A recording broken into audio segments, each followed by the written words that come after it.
The views expressed by the host documented to be almost always right 99.8% of the time. White men are the huge reason for the decline in NFL interest, according to the latest poll, and this makes sense. White men were their audience, were their base, and the NFL has ignored their base and angered them. We see it in politics all the time, do we not? Declining interest in the NFL has been a closely covered topic throughout last season, but an NBC News Wall Street Journal poll delved into the demographics behind the drop, and it found that white people, specifically white men, are the biggest culprits. Note that the word culprit is used to describe white men refusing to watch the NFL. Culprits. What are the overall numbers? The number of people overall who say they follow the NFL has declined sharply since 2014. The poll last month showed that 49% of responders indicated they closely follow the league, but that figure was 58% in January 2014. So it's gone down basically 9 points. That's not insignificant. Because among whites, the figure is down 12 points, 59% in 2014 to 47% in 2018. So NBC News, in reporting their poll, says, so in a sense, the NFL's viewership popularity problems seem to boil down to a problem with white men. I know what they mean, but that's not the way to write this. White men are not the problem. The NFL has the problem, and white men are determining, some of them, that the NFL is no longer what it once was.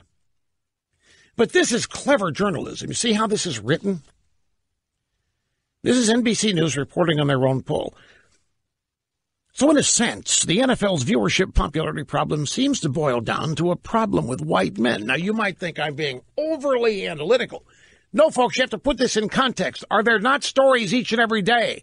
The problems in American culture can be traced back to white men. This is just the latest example.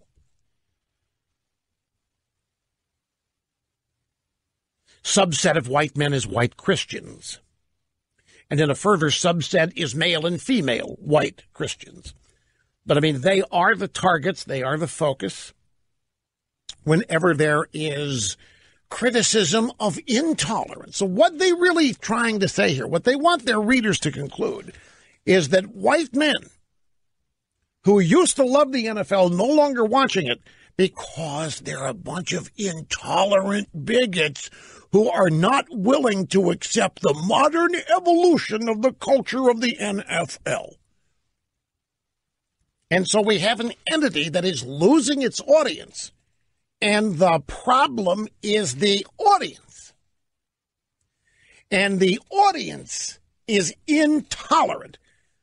Now, does that not fit with a consistent portrayal of white men, white women, white Christians that we have been treated to for the last 7 or 8 years intensely?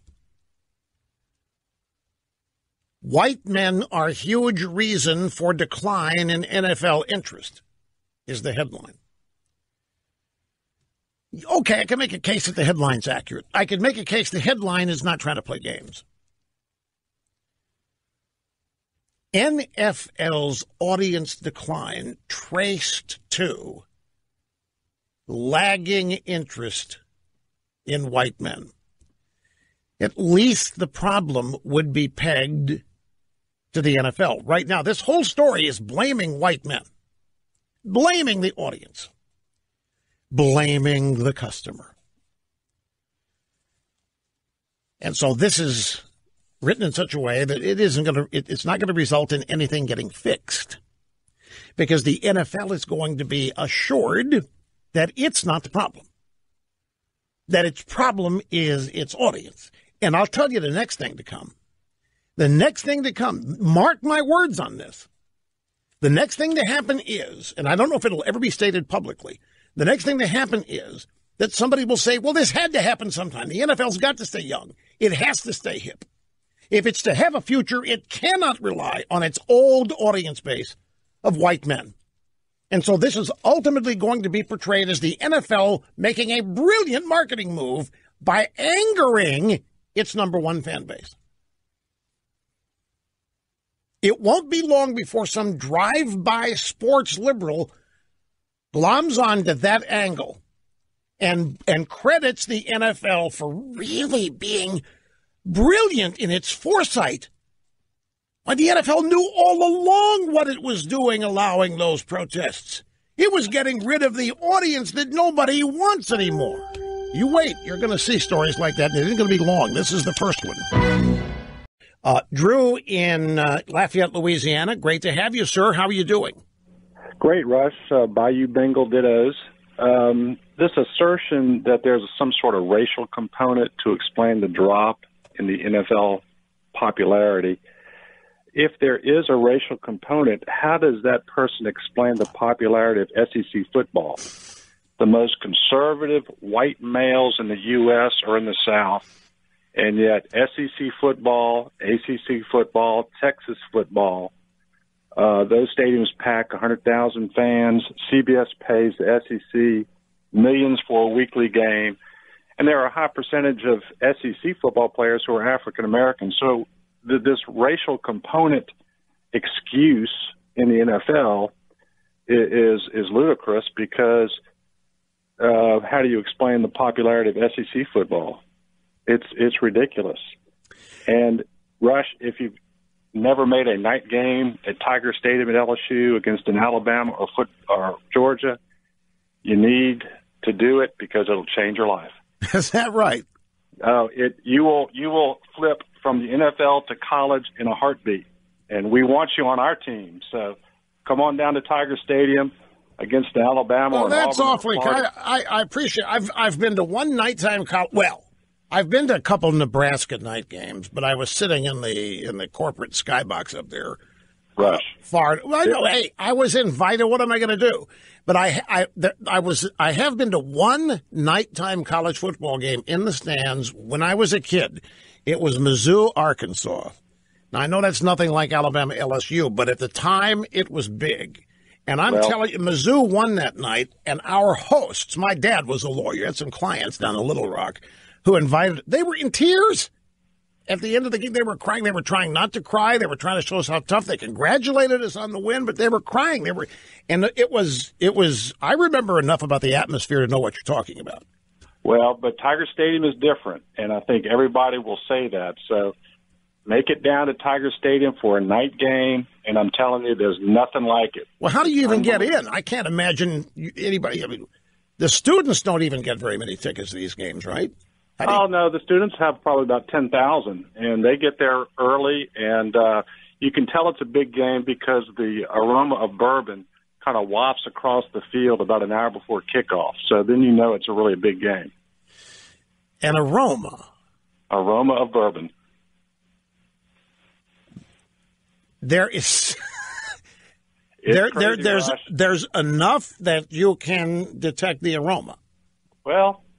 that's what they say, and it gets pretty wild there. And in a night game against a big opponent, if you Cook and all those other people say, it's the most unbelievable atmosphere in sports, and you need to make the game. All right. Well, I'll put it on the bucket list. I appreciate it. I want to explain to people that may not have heard what you're reacting to. There is an NBC News Wall Street Journal poll today pointing out the NFL's rating problems are really not the NFL's. The number one demographic the NFL has lost is white men. And they're called culprits in this story, and they are blamed. The NFL is not cited as the reason white men are watching less of the NFL. White men are watching less. It doesn't say this, but you can't help but infer it, that white men have become a bunch of intolerant bigots. And it's related to the kneel down, taking a knee, protesting the anthem and the flag. And it is clearly this story and poll is clearly meant to identify white men as being intolerant of that. And that's why they're watching the NFL less. But the way the story is written and the way the poll is reported, it's not reported as a problem for the NFL. It's not the NFL's fault. It's that demographic. And this word is not used. You have to know how to read these stories, folks, to understand the impact on your average low-information voter reading this stuff. The average low-information voter is going to think that the problem the NFL has is a bunch of intolerant old white guys who refuse to modernize and tolerate behavior and beliefs that are different from their own. And if I'm right, it won't be long before we see some stories praising the NFL for not buckling to the pressure from these aging white guys, because the NFL's future is not them. The NFL's future is the young demographic made up with the rapper industry and so forth. And the NFL knew that it was going to take it on the chin for a couple of years, but they had to make this transition. And they're going to be praised for not responding to the complaints of that demographic. And when that series of stories happens, that's when you will know that my interpretation of this is right. I mean, you don't have to wait for that. You can trust me now. But that'll prove it to you when it happens.